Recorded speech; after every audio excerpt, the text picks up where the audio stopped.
আপনারা দেখছেন নিউজ বাংলা।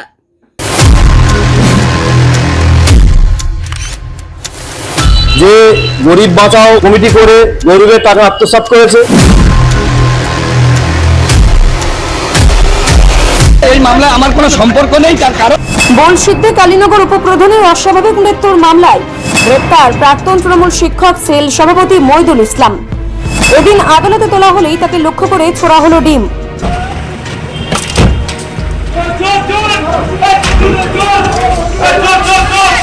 দু 2022 সালের বলসিদ্ধে কালীনগর এলাকার উপপ্রধানের অস্বাভাবিক মৃত্যুর মামলায় তৃণমূলের প্রাথমিক শিক্ষক সেলের প্রাক্তন রাজ্য সভাপতি মইদুল ইসলামকে গ্রেপ্তার করেছে ডায়মন্ড হারবার থানার পুলিশ।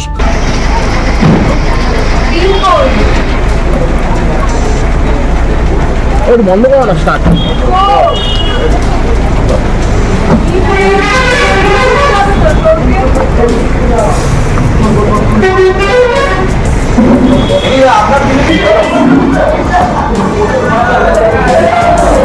মঙ্গলবার নেত্রা এলাকা থেকে তাকে গ্রেপ্তার করা হয়। মেডিকেল পরীক্ষার জন্য নিয়ে যাওয়ার সময় মইদুল ইসলাম দাবি করেন, আমি অভিষেক বন্দ্যোপাধ্যায়ের সঙ্গে রয়েছি বলেই আমাকে গ্রেপ্তার করা হয়েছে। যে মামলায় আমাকে গ্রেপ্তার করা হয়েছে সেই ঘটনার সময় আমি সেখানে ছিলাম না। ডাইরেক্ট মুখ্যমন্ত্রী নির্দেশ দিয়েছে, কারণ শুভেন্দু অধিকারী আমাকে চেনে যে আমি কি টাইপের লড়াই করি। এই সময় লড়াই করে জেল কেটে দিয়ে আমার বাড়ি পুলিশ ঘিরে রেখেছিল। কালকেও সারা রাত তল্লাশি করেছে। আমি জেনে বুঝে যাচ্ছি আজকের অভিষেক 2022 সালের এখন কেন একটু রাজনৈতিক উদ্দেশ্য প্রণোদিত দেখেন আপনারা। এই মামলায় আমার কোনো সম্পর্ক নেই। তার কারণ আমি তখন ছিলাম না, আমি এলাকায় ছিলাম না, আমি শিক্ষকদের নিয়ে লড়াই করি। ধৃতকে আদালতে পেশ করা হলে ক্ষিপ্ত জনতা তাকে লক্ষ্য করে ডিম ছুটতে থাকে।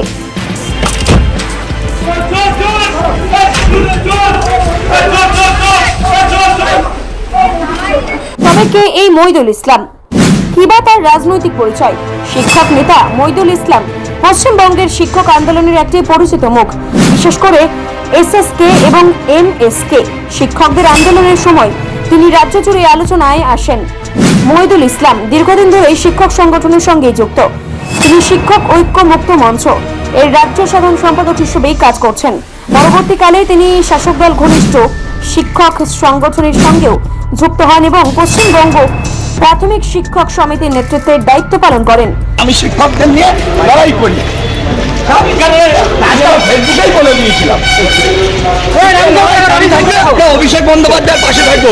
আমাকে রাষ্ট্রবাদী মুসলিম হতে তৃণমূলের সাথে থাকতে আমি বলেছি না।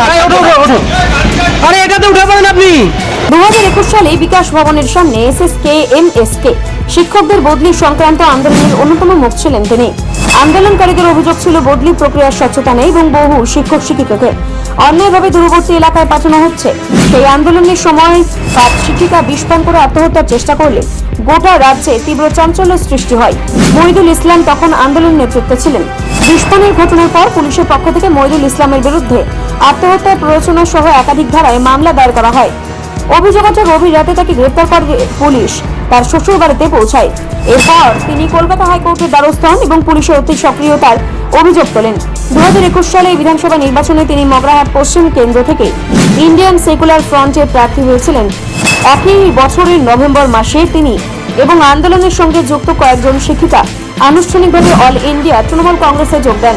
তিনি জানান, আলোচনার মাধ্যমে শিক্ষকদের দাবি আদায় সম্ভব বলে তিনি বিশ্বাস করেন।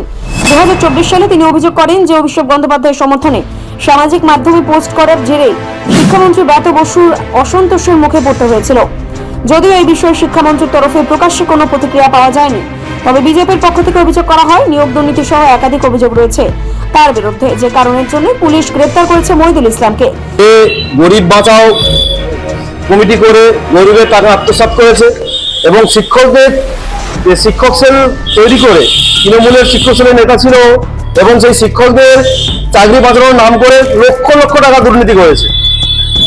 এবং আপনারা জানেন 2022 সালে এই যে উপপ্রধান নিমাই দেবব্রত ভট্টাচার্য, এর অস্বাভাবিক একটা মৃত্যু ঘটে ওই সময় 2022 সালে। তো এই মৃত্যুর পিছনে এর অনেক বড় ভূমিকা আছে এবং ক্রমাগত একে ব্ল্যাকমেল করতো এবং ওর মারফত বিভিন্ন জায়গা থেকে টাকা লুটতো। তো তার পরিণামস্বরূপ সেই ট্রেস বা সেই প্রেসার নিতে পারেনি এবং যার মৃত্যু 2022 সালে হয়েছিল এবং অস্বাভাবিক মৃত্যু হয়েছিল, এখনো সেটা পরিষ্কার তদন্তের আওতায় আসেনি। এবং আমরা সরকার পরিবর্তন হওয়ার পরে সিএম এর আশ্বাসের হয়েছে এই মুহূর্তে পুলিশ প্রশাসন পুনরায় সেই কেস রিওপেন করেছে এবং সেই কেসে অ্যারেস্ট হয়েছে। পুরোপুরি অভিযোগ আছে তৃণমূল করে এরকম নেতা যার বিরুদ্ধে অভিযোগ থাকবে না, এটা কি হতে পারে? এটা বিশ্বাসযোগ্য?